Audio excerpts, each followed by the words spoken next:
Shalom buat anak ibu semuanya. Bagaimana kabar kamu hari ini?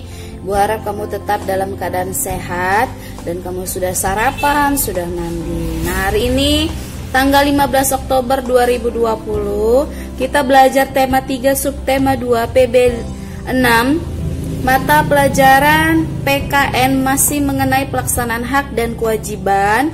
Nanti di video penjelasan tidak akan ibu berikan karena sudah ibu berikan pada video sebelumnya ya. Kita akan terus kita ulangi. Nah, kalau PKN sekarang bahasa Indonesia masih mengenai wawancara. Nanti di video penjelasan ibu akan menjelaskan bagaimana struktur membuat laporan wawancara ya. Struktur itu bagian bentuknya yang sebenarnya. Nah, nanti kita awali dengan nyanyi bersama dan berdoa bersama. Selamat menyaksikan video pembelajaran yang ibu berikan.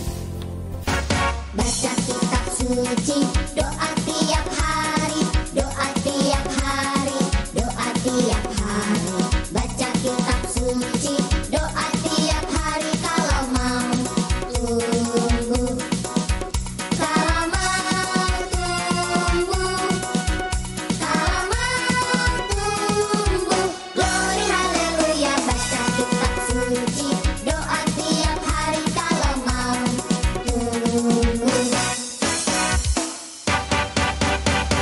Baca kitab suci, doa tiap hari, doa tiap hari, doa tiap hari.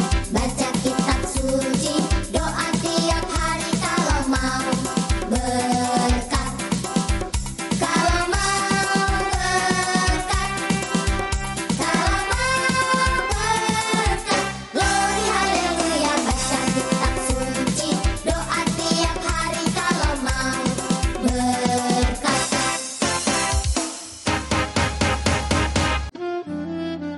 Mari kita bersatu di dalam doa.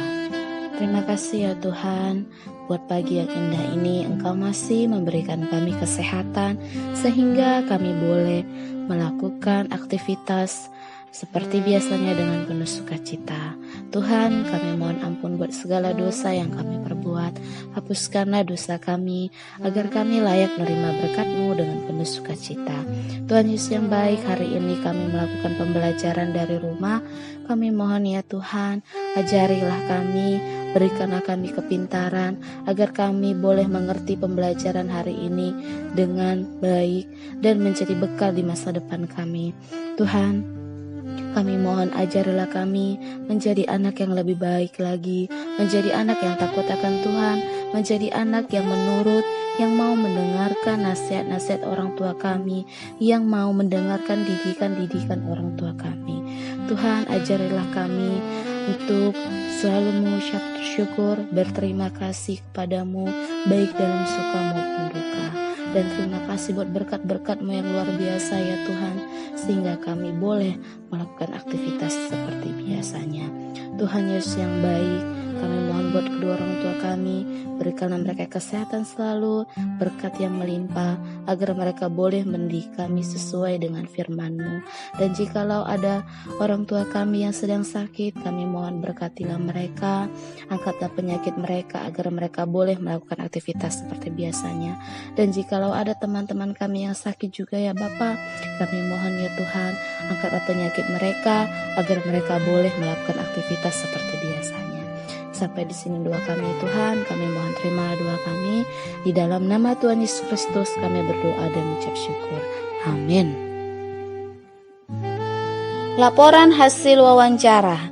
Laporan hasil wawancara ini ada 6 bagian. Yang pertama, latar belakang. Nah, latar belakang ini maksudnya alasan kamu melakukan wawancara tersebut. Apa alasan kamu? Yang pertama, contoh yang Ibu berikan latar belakangnya itu, kami siswa kelas 4 mendapatkan tugas dari guru kami untuk melakukan wawancara tentang hewan peliharaan di rumah. Nah, bagian kedua, maksud dan tujuan. Kalau tujuan itu artinya kegiatan yang akan dicapai, atau bisa juga apa yang mau kamu hasilkan. Nah, itu dia dari maksud dan tujuan. Di sini Ibu berikan contohnya. Tujuan dari kegiatan ini adalah untuk mengetahui informasi lebih lanjut tentang hewan peliharaan, mulai dari cara merawatnya, membersihkan kandang, pemberian makanan, dan lain-lain. Nah, untuk harus kamu pahami, ciri penggunaan dari kata tujuan itu adalah untuk. Ya nak ya, penggunaan dari kata tujuan itu diawali dengan untuk, ya, itu dia. Nah, yang ketiga, topik wawancara. Nah, topik ini maksudnya bahan cerita, bahan dari pembicaraan, ya, bahan dari pembicaraan. Intinya tema, bisa dikatakan tema, itu dia tema wawancara. Pembahasannya tentang apa? Nah, itu dia pembahasannya tentang apa? Itu dia. Kalau contoh yang Ibu berikan adalah hewan peliharaan di rumah. Itu dia. Yang keempat, bagian keempat, waktu dan tempat. Nah, waktu dan tempat ini ada 3 bagian. Contoh yang Ibu berikan, wawancara dilaksanakan pada titik 2. Yang pertama, hari dan tanggal Senin 14 September 2020.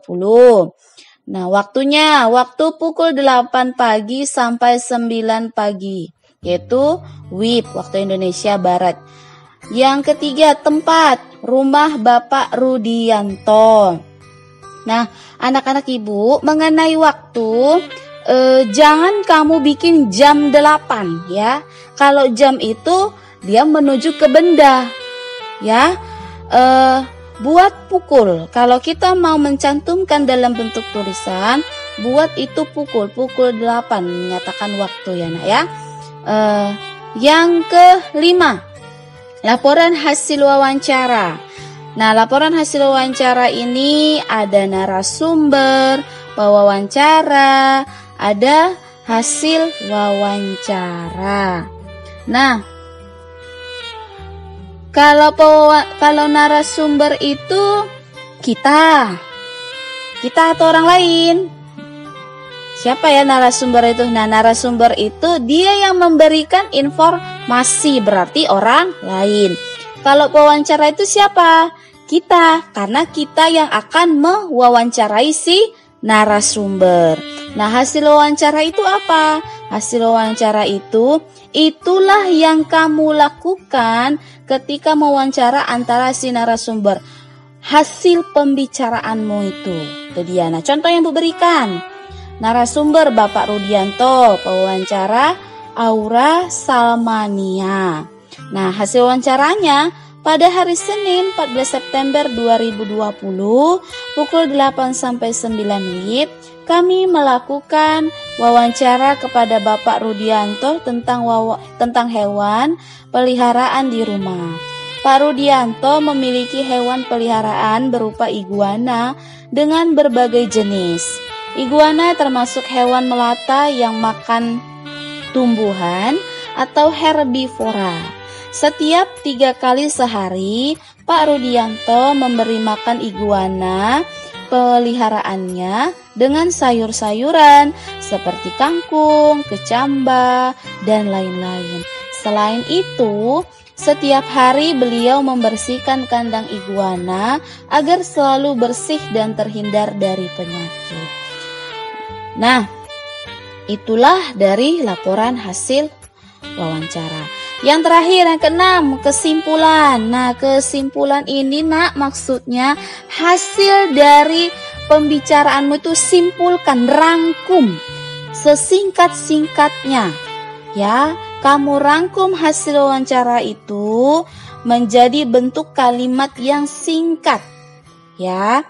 Nah, contoh yang Bu berikan, iguana merupakan salah satu hewan peliharaan yang cukup banyak penggemarnya. Selain bentuk yang cukup unik, cara merawatnya juga tidak sulit. Nah, itulah contoh dari laporan hasil wawancara berdasarkan struktur, bentuk laporan hasil wawancara yang sebenarnya. Anak-anak ibu, kamu baru saja menyaksikan video penjelasan yang ibu berikan tadi mengenai tugas kamu itu di halaman 92 dan halaman 93. Halaman 92 itu ada wacana lestarikan hewan langka, mata pelajaran PKN itu. Soal 1 dan 2 ada di halaman 92. Soal 3 sampai 6 ada di halaman 93 ya. Yang diskusikan hasil jawabanmu dengan teman sekelompokmu itu tidak perlu dikerjakan ya. Soal PKN hanya 6 soal saja ya. Lalu bahasa Indonesia, kamu membuat laporan hasil wawancara kamu yang kemarin mewawancarai seorang petani ya. Bentuk laporannya buat seperti struktur laporan hasil wawancara yang sebenarnya, seperti video penjelasan yang ibu berikan tadi. Dan di buku temamu juga ada contohnya di halaman 90. Nah, seperti itulah bentuknya ya. Jadi ibu harap kamu masih mengingat kapan kamu mewawancarai seorang petani dan siapa nama orang petani itu, waktunya kamu masih ingat, dan tujuan kita untuk mewawancarai seorang petani apa. Ibu harap kamu masih mengingatnya, karena pada tugas kamu kemarin kan juga ibu tugaskan, tuliskan hasil wawancara kamu. Itu dia ya. Nah, mengenai laporan hasil wawancara itu kan ada bagian yang kelima, laporan hasil wawancara. Ada 3 poin, narasumber, pewawancara, dan hasil wawancara. Nah, hasil wawancaranya itu kamu boleh memindahkan dari hasil wawancara kamu yang kemarin ya. Tapi kalau misalnya yang ibu nilai tidak bagus, ya kamu perbaiki sedikit ya nak ya. Itu dia mengenai tugas kamu membuat laporan hasil wawancara kamu yang kemarin yang mewawancarai seorang petani. Demikian pembelajaran kita hari ini. Jangan lupa diakhiri dengan doa. Tetap sehat dan tetap semangat. Tuhan Yesus memberkati. Shalom.